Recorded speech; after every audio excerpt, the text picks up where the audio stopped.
आज मैं पुनः पिछले वीडियो को आगे लेकर जा रहा हूँ।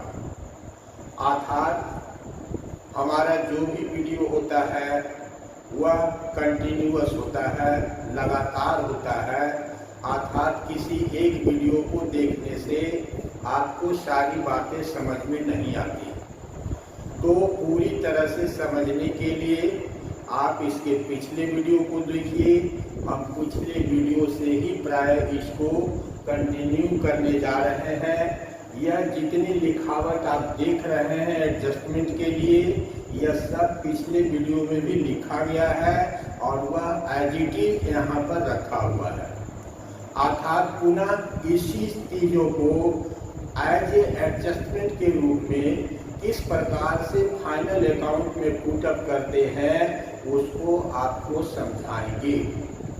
तो एक नंबर आउटस्टैंडिंग एक्सपेंसेस की चर्चा हमने पिछले वीडियो में किया था।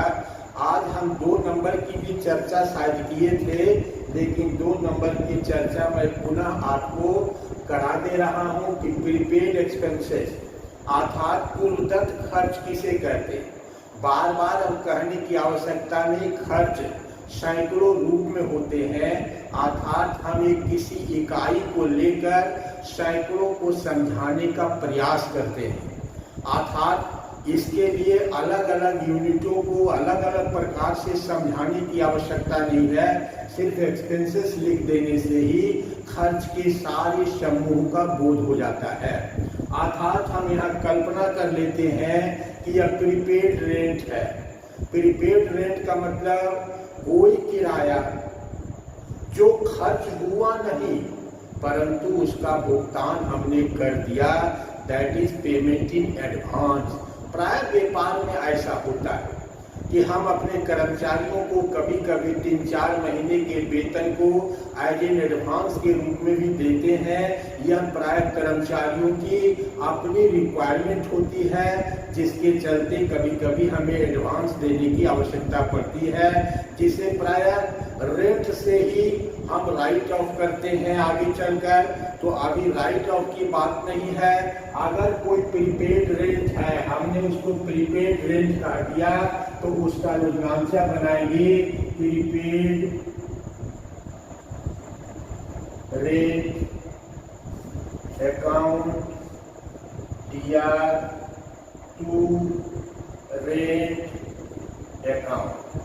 अब आप समझिए कि रेंट एक प्रकार से डेबिट आइटम होता है। रेंट क्या होता है? डेबिट आइटम होते हैं। अर्थात इसको और डेबिट करना दैट मीन्स प्लस करना कहलाता है, और इसको क्रेडिट करना दैट मीन्स यह माइनस करना कहलाता है। यहाँ पर रेंट क्रेडिट है, अर्थात पीएल अकाउंट में तलपट से लाए गए रेंट को यहाँ पर इतनी राशि से घटा देना है। इसकी जो भी राशि रही होगी तो रेंट में घटा देना है, दैट मीन्स लेस करना है। और दूसरा एक फ्यूचर इफेक्ट होता है। फ्यूचर इफेक्ट का मतलब भविष्य के प्रभाव के रूप में इसे हम एसेट्स के रूप में लिखते हैं। किस रूप में लिखते हैं? एसेट्स के रूप में लिखते हैं। क्यों लिखते हैं? सवाल ये भी है। स्वाभाविक रूप से कल्पना कीजिए, अगर उसको हम यह रेंट का एडवांस नहीं देते तो हमारे पास कैश का पोजीशन होता कि नहीं होता, और हमने इसको एडवांस दे दिया तो इसका अल्टीमेटली इफेक्ट हमारे कैश को कम करने में पड़ गया। अगर नहीं देते तो हमारा कैश बढ़ी हुई अवस्था में होती। इस प्रकार से कहा जा सकता है कि एज एन एडवांस आपके पॉकेट में हमने दे तो दिया है, लेकिन वह राशि तब तक मेरी ही संपत्ति कहलाएगी जब तक कि इसे रेंट के रूप में आप कमा नहीं लेते हैं। अर्थात भविष्य के लिए यह संपत्ति के प्रभाव को छोड़ जाता है। इसीलिए प्रीपेड रेंट को बैलेंस शीट के एसेट्स में लिखते हैं और रेंट को पीएल अकाउंट में माइनस करके लिखते हैं, और इस प्रकार हमारा प्रीपेड रेंट का काम पूरा हो जाता है। Let us next proceed. Accrued income, हम जानते हैं कि इनकम क्रेडिट आइटम होते हैं। क्या होते हैं? Credit item. दैट मीन्स फिर वही बात, और क्रेडिट करना प्लस का बोध कराता है। अगर इसको हम डेबिट करते हैं तो यह माइनस का बोध कराता है। यहाँ पर एक्रूड इनकम का मतलब हुआ कोई भी आय जो हमने अर्जित कर लिया है, कमा लिया है, लेकिन वह किसी कारणवश अभी तक हमको प्राप्त नहीं हुआ। स्वाभाविक रूप से अगर यह प्राप्त हो जाता तो हमारे इनकम को बढ़ा देता। जो अब तक बढ़ाया नहीं गया है तो हम पुनः इस एडजस्टमेंट के माध्यम से अपने इनकम को बढ़ाएंगे, और इनकम को बढ़ाने के लिए दैट मीन्स इनकम को फिर हम क्रेडिट करेंगे, तभी यह इनकम बढ़ेगा। इस पोजीशंस को बार बार समझिए, यह क्यों लिख रहे हैं, ताकि एडजस्टमेंट का सही से ही लेखा आप कर सकें। जब इनकम हमने क्रेडिट कर दिया तो स्वाभाविक रूप से एक्रूड इनकम हम डेबिट कर देंगे। Accrued income. अब एक्रूड इनकम क्या है? तो एक्रूड इनकम भविष्य के लिए एक संपत्ति का प्रभाव छोड़ जाता है, इसलिए बैलेंस शीट में इसे एसेट्स के रूप में लिखते हैं। अब पीएल अकाउंट में प्राय इनकम में प्लस करके, और इनकम कहाँ पीएल अकाउंट में लिखते हैं? तो पीएल अकाउंट के क्रेडिट साइड में लिखते हैं। तो क्रेडिट में तलपट से आए हुए इनकम जो भी रहे, वह कमीशन रहे, रेंट रहे, कुछ भी रहे, इनकम के रूप में कुछ भी हो सकता है, तो उस नाम को लिखते हुए पीएल अकाउंट के क्रेडिट में इस इनकम को जोड़ देते हैं। That means adjust with the related item. Commission का अगर इस प्रकार का इनकम है तो कमीशन में जाकर जोड़ेंगे। हमने इनकम एक शब्द दिया, अर्थात यह सामूहिक रूप से अनेक प्रकार के इनकम को संबोधित करता है, जो प्राय पीएल अकाउंट के क्रेडिट भाग का एक हिस्सा होता है। तो इसके क्रेडिट में बढ़ाने के लिए प्लस कर देंगे, और भविष्य के प्रभाव के रूप में इसे हम संपत्ति के रूप में लिखेंगे।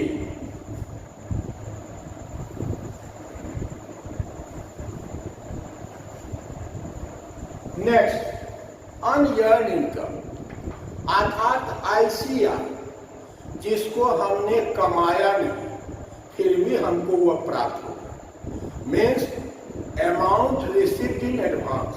प्राय व्यापार में इस प्रकार के प्रचलन और चलन होते हैं कि कभी कभी हमको एज एन एडवांस के रूप में प्राप्त हो जाता है। तो एडवांस जब तक मेरे पास है, जब तक मैं उसे कमा नहीं लूं, वह हमारे माथे पर लायबिलिटीज का इफेक्ट भी भविष्य के रूप में छोड़ जाता है। अब अनअर्न्ड इनकम, इनकम क्या अभी तुरंत बताए कि इनकम अपने आप में क्रेडिट का बोध कराता है, और इसको बढ़ाना है तो प्लस कीजिए, और घटाना है तो माइनस कीजिए। That means debit. हमको यहाँ क्या करना है? पीएल अकाउंट के क्रेडिट में जो भी अनअर्न्ड इनकम है, इनकम रिसीव्ड इन एडवांस है, उसको कम कर देंगे। तो इनकम को कम करने के लिए क्या करना होगा? डेबिट करना होगा, अर्थात income account DR to unearned income, या इसको प्रीपेड इनकम भी कहते हैं, अर्थात ऐसी आय जो हमको पहले ही प्राप्त हो गया हो। अब इसका इफेक्ट, फ्यूचर इफेक्ट के रूप में यह प्रीपेड इनकम हमारे लिए लायबिलिटीज का बोध कराएगा, और यह इनकम तो पीएल अकाउंट के क्रेडिट में जो भी इनकम लिख रहे हैं उसमें लेस प्रीपेड इनकम करके घटा दिया जाएगा।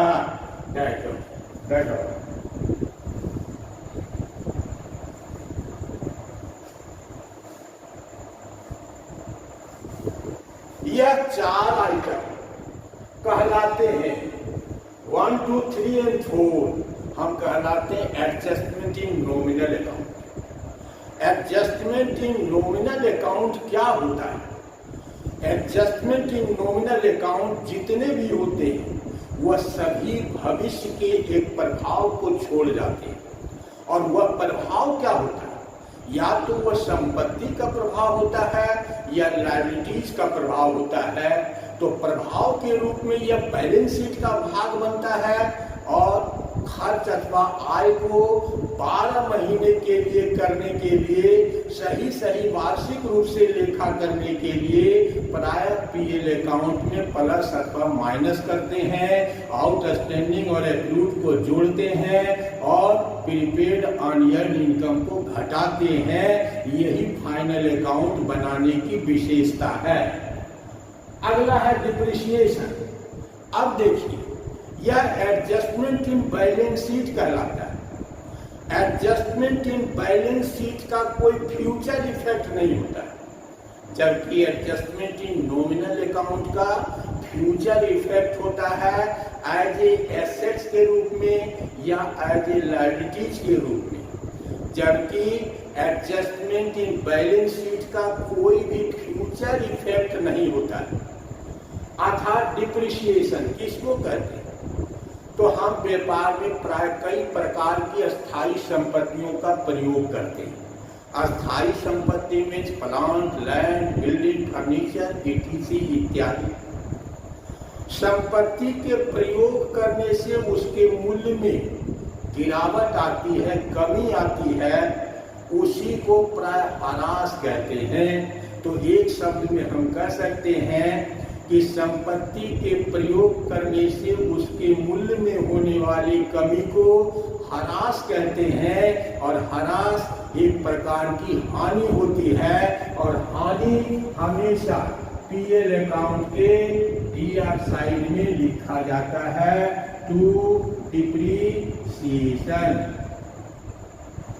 अब यहां पर एक बात समझो, यह नेक्स्ट आगे चल के समझाते हैं। टू डिप्रिसिएशन यहाँ single amount as a depreciation के रूप में लिखते हैं। यहाँ पर डिप्रिसिएशन का या तो अमाउंट दिया हुआ रहता है या प्रतिशत के रूप में रहता है। जब प्रतिशत के रूप में रहता है तो उसको कैलकुलेट कर लेते हैं और पीएल अकाउंट के डेबिट में टू डिप्रिसिएशन लिखते हैं और बैलेंस शीट में जिस भी संपत्ति का यह ह्रास था उस संपत्ति में लेस डिप्रिसिएशन कर देते हैं और इस प्रकार से आउटर कॉलम बना जाता है। तो डिप्रिसिएशन का इतना ही फंक्शन है कि write in debit side of PL account and less in those assets which are depreciated. That means आप समझ गए होंगे, बैलेंस शीट के एसेट्स में घटाते हैं और पीएल अकाउंट के डेबिट में लिखते हैं। एक सेंटेंस के रूप में हम कह सकते हैं कि write in debit side of PL account and less in assets, that is the adjustment of depreciation account. Next, bad debt. Bad debt क्या होता है? प्रॉपर्टी मीन्स व्यापार में रुपया डूब जाना को बैड डेट कहते हैं। कोई भी व्यापार चाहे छोटा हो या बड़ा हो, कुछ न कुछ व्यापार में रुपया डूबता ही है। अर्थात जो रुपया डूब जाने का पता चल जाए उसे हम बैड डेट कहते हैं। Bad debt also a kind of loss, यह भी एक प्रकार की हानि है। दैट मीन्स पीएल अकाउंट के डीआर साइड में लिखेंगे टू बैड डेट्स और बैलेंस शीट में लिखेंगे डेटर्स का। हमेशा डेटर्स में ही रुपया डूबता है, कोई प्लांट्स में रुपया डूबता नहीं है, इसीलिए डेटर के अमाउंट में लेस बैड डेट करते। और इसको अभी हम इनर कॉलम में ही रखते हैं क्योंकि देनदार ही एक ऐसी संपत्ति है जिस पर एक से अधिक एडजस्टमेंट प्रश्न में दिए हुए हो सकते हैं। Maximum 3, minimum 1। मिनिमम 1 के रूप में हमने आपको समझा दिया बैड डेट। दूसरा हम समझाएंगे प्रोविजन फॉर डाउटफुल डेट्स। तीसरा हम समझाएंगे provision for discount on debtors. ये 3 क्रमशः क्रमानुसार ही लिखा जाना चाहिए, ऊपर नीचे नहीं होना चाहिए, अन्यथा आपके कैलकुलेशन में गड़बड़ी आ जाएगी। अर्थात अगर ये दूसरा प्रोविजन फॉर डाउटफुल डेट है तो फिर वही काम है, अर्थात लिख दीजिए to provision for doubtful debts ईवीपीएल अकाउंट के डेबिट में लिखते हैं और इसको भी फिर देनदार में हटा देते हैं, लेस प्रोविजन करके हटा दिए एक राशि। हम यह सपोज दैट यह मानकर चल रहे हैं कि हमारे किसी भी प्रश्न में तीनों प्रकार के एडजस्टमेंट दिए हुए हैं जो डेटर से रिलेटेड है। तो अभी 2 एडजस्टमेंट का काम हो चुका। तीसरा 8 नंबर जो है provision for discount on debtors इसको कहते हैं। ऑन डेटर्स नहीं भी लिखें तो इसका भी वही अर्थ होता है जो लिखने का अर्थ होता है, इसलिए लिखना आवश्यक नहीं था, इसलिए मैंने वहां नहीं लिखा, ताकि नहीं लिखने के पीछे के कंसेप्ट को भी आप समझ सकें कि केवल प्रोविजन फॉर डिस्काउंट है तो यह ओनली ऑन डेटर्स ही कहलाएंगे, इसके लिए लिखने की आवश्यकता नहीं होती है। तो प्रोविजन फॉर डिस्काउंट ये भी पीएल अकाउंट के डेबिट में लिखे जाते हैं, that means provision for discount, और ये भी डेटर्स में घटाए जाते हैं, that means less provision for discount. और इस तरह से जो घटकर राशि आती है उसको आउटर कॉलम में ले जाती है। अब थोड़ा सा अजूबा टाइप का आपको लगता होगा कि हम क्या पढ़ा रहे हैं, बिल्कुल सही पढ़ा रहे हैं, अर्थात तीनों ही पीएल अकाउंट के डेबिट में लिखे जाते हैं, लेकिन हम बार बार कहते हैं कि adjust with the related item, अर्थात कोई भी एडजस्टमेंट का अगर तलपट से कोई निकल कर आता है इसका कोई रिलेटेड आइटम, तो उसी रिलेटेड आइटम में इसका समायोजन होना चाहिए। तो तलपट से एक पहले निकल कर आएगा बाय डेट, क्योंकि तलपट में भी बाय डेट होते हैं और समायोजन में भी बाय डेट हो सकते हैं। तो तलपट वाले बाय डेट में समायोजन वाले बाय डेट को प्लस कर देते हैं। प्रोविजन फॉर डाउटफुल डेट्स, अर्थात ये भी इसी में प्लस कर देते हैं, दैट मीन्स अभी आपके पास 3 प्लस हो गया। अगर ये है तो यह डिस्काउंट के साथ प्लस होगी, क्योंकि डिस्काउंट का रिलेटेड आइटम डिस्काउंट होता है, अर्थात तलपट से डिस्काउंट को जहां भी लिखेंगे उस डिस्काउंट में ले जाकर इसे भी प्लस कर देंगे। दैट मीन्स तलपट से लाए गए बाय डेट में 2 bad debts, 2 provision for doubtful debts, लेकिन तो प्रोविजन फॉर डिस्काउंट का एडजस्टमेंट किसके साथ करेंगे, डिस्काउंट के साथ। यह सिर्फ लिखने की एक कला है, वरना इसको हमेशा हम कह सकते हैं तीनों एडजस्टमेंट के बारे में, right in debit side of PL account and less in debtors. तीनों एडजस्टमेंट के लिए एक वाक्य का प्रयोग किया जा सकता है। यह सब लिखने की शैली है कि बाय डेट को बाय डेट के साथ, सैलरी को सैलरी के साथ, और जिसका अगर कोई रिलेटेड आइटम नहीं मिले तो वैसी परिस्थिति में उसे सिंगल आइटम के रूप में लिखते हैं। तलपट के क्रेडिट में भी कभी कुछ लिखा हुआ रहता है, यहाँ पर भी रहता है प्रोविजन फॉर डाउटफुल डेट्स।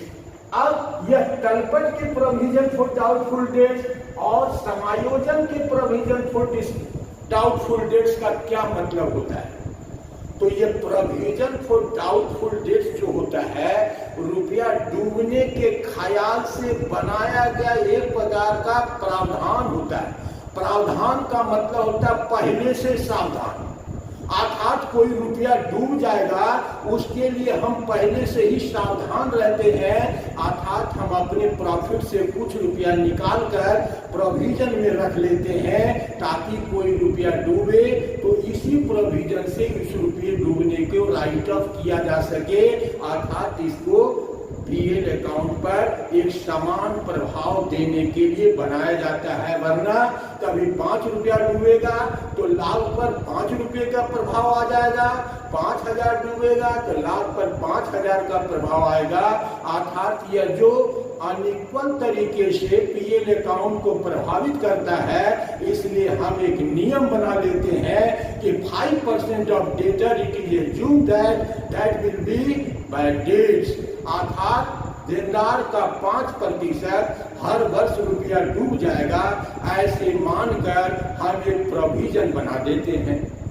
यह एक्यूमुलेटेड नहीं होता है, provision for doubtful dates accumulated नहीं होता। एक्यूमुलेटेड का मतलब हर साल के प्रोविजन से वह बढ़ते चला जाता है, यह कैरेक्टर इसमें नहीं है। बाकी दूसरे जितने भी प्रकार के प्रोविजन होते हैं उसमें हमेशा एक्यूमुलेटेड का कैरेक्टर होता है। दैट मीन्स हमेशा हर साल के प्रोविजन से वह प्रोविजन अपने आप को बढ़ा लेता है, लेकिन प्रोविजन फॉर डाउटफुल डेट्स में एक्यूमुलेटेड का कोई स्थान नहीं है, क्योंकि इसीलिए इसको कहते हैं, इसको हम कहते हैं न्यू, अर्थात न्यू रिजर्व भी कहते हैं, न्यू प्रोविजन भी कहते हैं। यह जो आज हम प्रोविजन बना रहे हैं वह अगले वर्ष में रुपया डूबने के लिए, अगर अगले वर्ष में कुछ रुपया डूबने से बच जाता है, that is called next year, उसको हम कहते हैं ओल्ड रिजर्व। इस ओल्ड रिजर्व और न्यू रिजर्व का साइकिल की चेन की तरह हर वर्ष चलता रहता है। सपोज दैट आज नया के रूप में हमने 1,000 रुपये का प्रोविजन किया, लेकिन अगले साल रुपया कितना डूबा, तो 800 डूबा, तो 200 इस न्यू रिजर्व में से जो रुपया बच जाता है वही अगले साल के तलपट में प्रोविजन फॉर डाउटफुल डेट्स के रूप में 200 रुपया आ जाता है, जिसको हम कहते हैं ओल्ड। दैट मीन्स ये एक साल में ही पुराना हो जाता है और एक साल में ही नया ही रहता है। इस प्रकार से यह साइकिल की चेन की तरह प्राय व्यापार में चलता रहता है। यही कारण है कि इस और रिजर्व को प्राय इस तीनों के योग से अब रिजर्व फॉर डिस्काउंट को यहाँ धसका देते हैं, क्योंकि डिस्काउंट अपने जगह पर जाएगा जहाँ डिस्काउंट को लिखेंगे, यहाँ तीनों के योग में लेस कर देते हैं। और रिजर्व लेस क्यों करते हैं, इसके पीछे भी लॉजिक है कि यह एक क्रेडिट आइटम है, अर्थात इसको फाइनल अकाउंट में क्रेडिट लिखना चाहिए था, लेकिन क्रेडिट न लिख के हम क्या करते हैं, डेबिट में लेस कर दे रहे हैं। डेबिट में लेस करने का मतलब क्रेडिट ही लिखना कहलाता है, कोई डेबिट लिखना नहीं कहलाता है। इस बात को भी ध्यान में लाइए। यही फाइनल अकाउंट का सब फंडा है जो प्राय बच्चों को कठिन बनाता है। इस कठिनाई को झेलना इस प्रकार से समझिए तो आपको कोई एडजस्टमेंट करने में दिक्कत नहीं होगा। दैट मीन्स यह जो ऑल रिजर्व है वह क्रेडिट आइटम है, यही कारण है कि डेबिट में इसे घटाया जा रहा है। अगर यह डेबिट आइटम होता तो इसे डेबिट में जोड़ा जाता, घटाया नहीं जाता। तो रिजर्व फॉर डाउटफुल डेट्स के बारे में पूरे तीनों के बारे में जानकारी हो गई होगी। हमने रिजर्व फॉर डिस्काउंट लिखा था, वह प्राय डिस्काउंट के साथ इसको एडजस्ट करेंगे, जो तलपट की डिस्काउंट है उसी में जोड़ देंगे एड रिजर्व फॉर डिस्काउंट, और इस प्रकार इसको आउटर कॉलम में ले लेंगे। इस प्रकार तीनों प्रोविजन का काम, तीनों एडजस्टमेंट का काम एक साथ किए हैं और एक साथ अब राशि आपको बताएंगे। ये क्रम हमेशा बनाए रखना है, 6 नंबर, 7 नंबर, 8 नंबर। अगर किसी प्रश्न यह तीनों ही एडजस्टमेंट में दिया हुआ है तो यह क्रम कभी टूटना नहीं चाहिए, क्योंकि हम परसेंटेज का प्रयोग आफ्टर दैट करते हैं। पहले बाय डेट, तब प्रोविजन फॉर डाउटफुल डेट, तब प्रोविजन फॉर डिस्काउंट। अगर यह क्रम टूट जाएगा तो आपके कैलकुलेशन में गलती हो जाएगी। अब आपको कैलकुलेशन करना भी सिखा देते हैं कि इसका कैलकुलेशन कैसे करते हैं।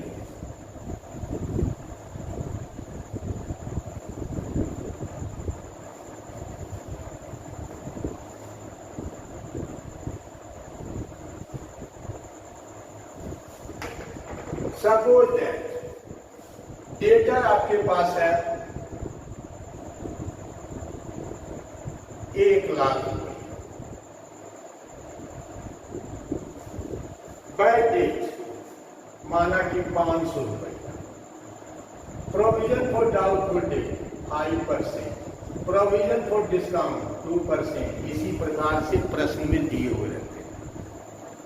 तो फर्स्ट ऑफ ऑल इस डेटर में पहले लेस बाय डेट, यह क्रम नहीं टूटना चाहिए बच्चों, बिल्कुल ध्यान में रखिए। पहले 500 घटा दीजिए, बच गया 99,500। 7 number provision for doubtful dates 5%, 5% इसका निकाल दीजिए और घटा दीजिए less provision for doubtful dates, इसका 5%, 4 दूना 8, 9 दूना 18, 7 दूना 14, 5 दूना 10, 49,750 रुपया। घटाने के बाद 5, 10 का 14 में 7, 10 8 18 में 9, 8 में 4 गया 4, बचा 49,750 रुपया। नेक्स्ट प्रोविजन है 2%, अर्थात अब इसको निकालिए घटी हुई राशि पर provision for discount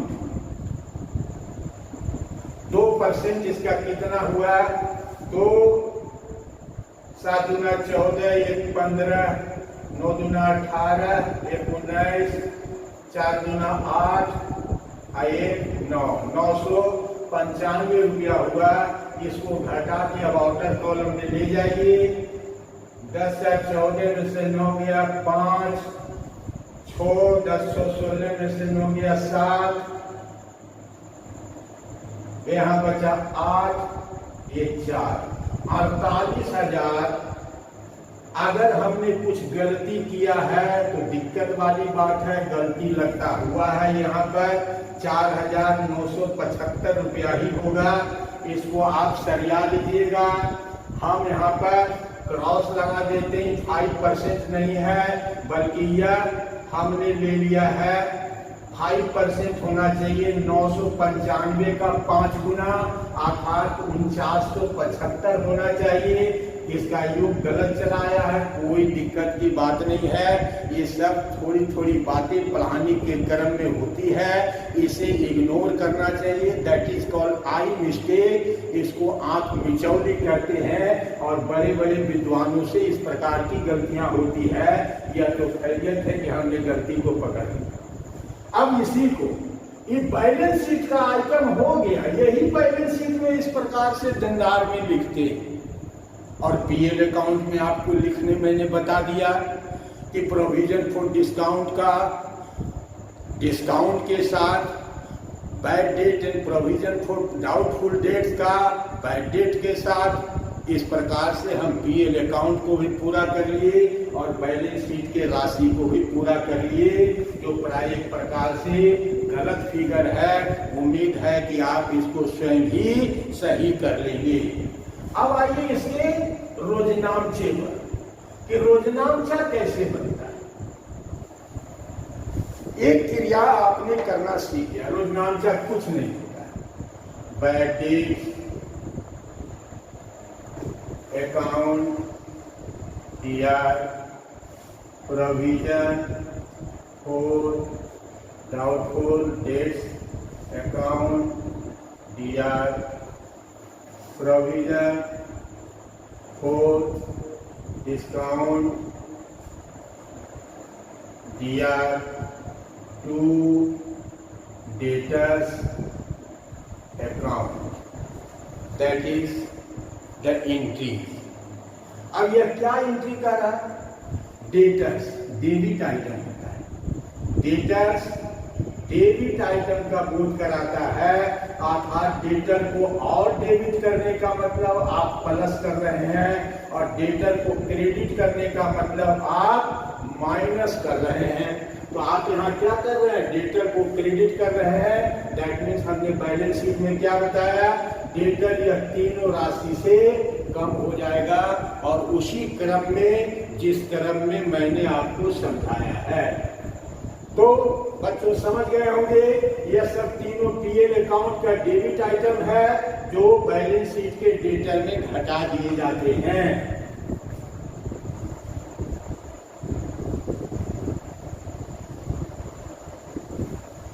interest on capital कुछ नहीं है, इंटरेस्ट ऑन कैपिटल का रोजनामचा बनाइए। क्या बनाते हैं? Interest on capital account DR to capital account. Capital एक क्रेडिट आइटम होता है। कैपिटल क्या होता है?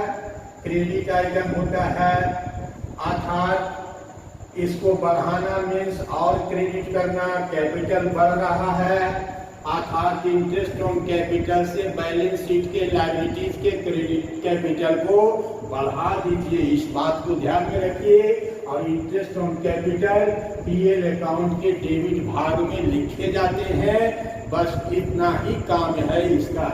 Interest on drawing, interest on drawing, drawing हमेशा डेबिट आइटम होता है अर्थात डेबिट आइटम। तो रोजनामचा क्या बनाइएगा, समझने की बात है।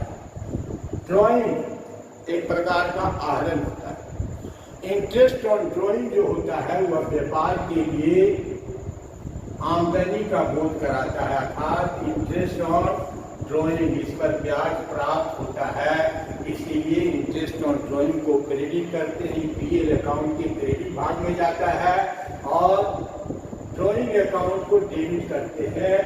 दैट मीन्स ड्रॉइंग जो अपने आप में डेबिट बैलेंस होता है। ड्रॉइंग क्या होता है? डेबिट बैलेंस होता है अर्थात इसको और डेबिट करना मतलब प्लस करने का बोध कराता है। तो बैलेंस शीट के लायबिलिटीज में ड्रॉइंग में इस इंटरेस्ट ऑन ड्रॉइंग को जोड़ देते हैं और यह पीएल अकाउंट के सीआर साइड में लिख देते हैं। इस प्रकार ये भी समाप्त। एबनॉर्मल लॉस, किसी भी प्रकार का एबनॉर्मल लॉस। एबनॉर्मल लॉस किसको कहते हैं? अस्वाभाविक हानि अर्थात पहले से जिस हानि का कोई अनुमान नहीं हो, अगर वह लॉस हो जाए, वह लॉस ऑफ गुड्स हो सकता है, लॉस ऑफ कैश हो सकता है। फॉर एन एग्जाम्पल, हम अगर मान लें लॉस ऑफ गुड्स, रकम की कोई जरूरत नहीं, लॉस ऑफ गुड्स कहां कहां इसका समायोजन जाएगा? दैट मीन्स आप जो ट्रेडिंग अकाउंट में परचेज लिखते हैं उसमें यह लेस कर दीजिए, लेस लॉस ऑफ गुड्स। और दूसरा पीएल अकाउंट के डेबिट में लिख दीजिए टू लॉस ऑफ गुड्स। अब सवाल उठता होगा आपके मन में कि सर कोई भी समायोजन एक बार डेबिट होता है और एक बार क्रेडिट होता है और हमने दोनों डेबिट साइड में लिखा। तो समझने की चीज, डेबिट में लेस करके लिखना क्रेडिट का बोध कराता है और पीएल अकाउंट के डेबिट में सीधे सीधे लिखना ये डीआर का बोध कराया। तो एडजस्टमेंट का सीआर और डीआर आज भी उसी तरह से है, इसमें कहीं कोई गलती नहीं है। ये समझना चाहिए कि डेबिट में कोई भी लेस क्रेडिट का बोध कराता है, क्रेडिट में कोई भी लेस डेबिट का बोध कराता है। यह फंडा भी आपको आज रखना चाहिए ताकि आप अपने एडजस्टमेंट का सत्यापन डेबिट और क्रेडिट के रूप में कर सकें।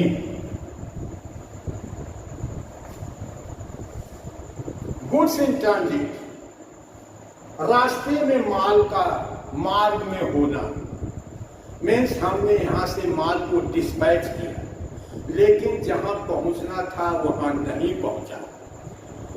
हमारे यहां से माल निकल चुका लेकिन जिसको प्राप्त होना था उसको प्राप्त नहीं हुआ। तब हम क्या करेंगे? इस माल को हम अपना ही माल कहेंगे जब तक कि यह दूसरे को प्राप्त नहीं हो जाए। तब माल तो मेरे स्टॉक से निकल कर चला गया, अगर पुनः हम वहां नहीं पहुंचा है तो उसे स्टॉक की तरह ही ट्रीट करेंगे अर्थात यह ट्रेडिंग अकाउंट के सीआर में लिखे जाएंगे। ट्रेडिंग अकाउंट के DR में एज ए स्टॉक के रूप में शामिल करना कहा जाएगा। और दूसरा, बैलेंस शीट के एसेट्स में लिखेंगे, क्योंकि यह भी अपने आपके संपत्ति का बोध करा रहा है, इसीलिए इसको गुड्स इन ट्रांजिट के रूप में लिख देंगे।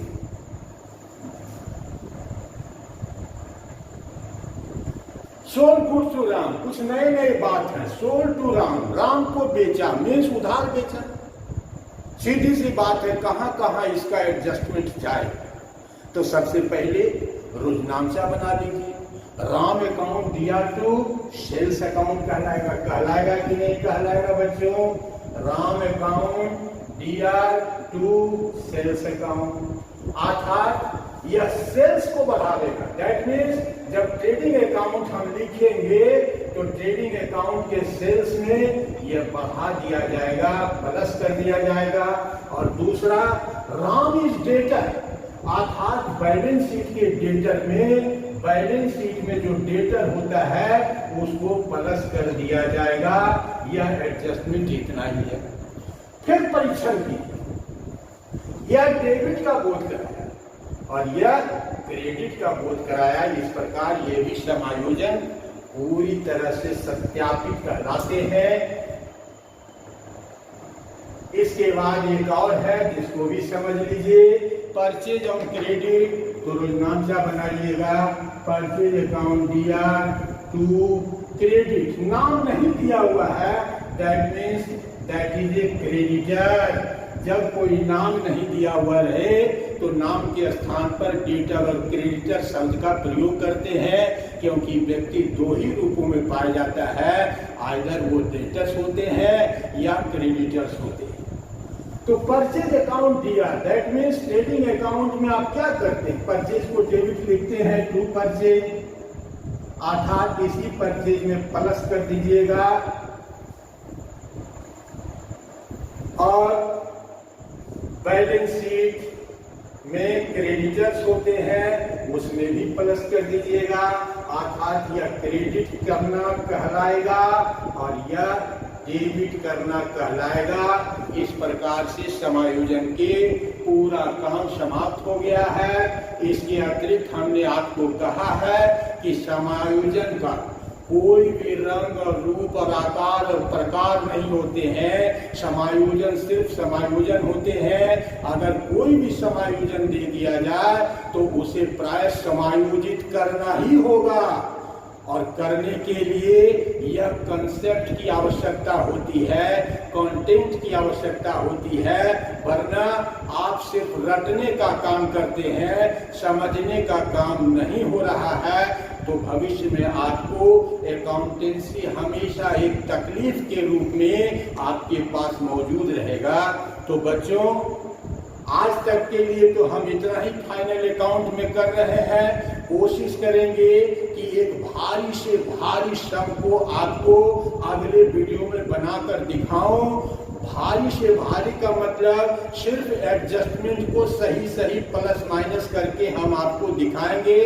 पूरी तरह से हिसाब जो सिंपल तरीके से तलपट से लाकर लिखा जाता है, उतारा जाता है, उसे हम इग्नोर करेंगे और एडजस्टमेंट के सारे आइटम को तलपट से निकाल कर लाएंगे और उसमें समायोजित करेंगे। ऐसा मेरा प्रयास रहेगा। तो बच्चों, अंत में फिर यही कहेंगे कि अगर दूसरे वीडियो के कंटेंट से अगर मेरे वीडियो का कंटेंट बिल्कुल ही अलग लगे तो इसे लाइक, शेयर और सब्सक्राइब जरूर करें, ताकि मैं आपके लिए इसी प्रकार के डीप कंसेप्ट ऑफ अकाउंटिंग आपके समक्ष रख सकें। तो आज तक के लिए इतना ही, मिलते हैं फिर, तब तक के लिए जय हिंद।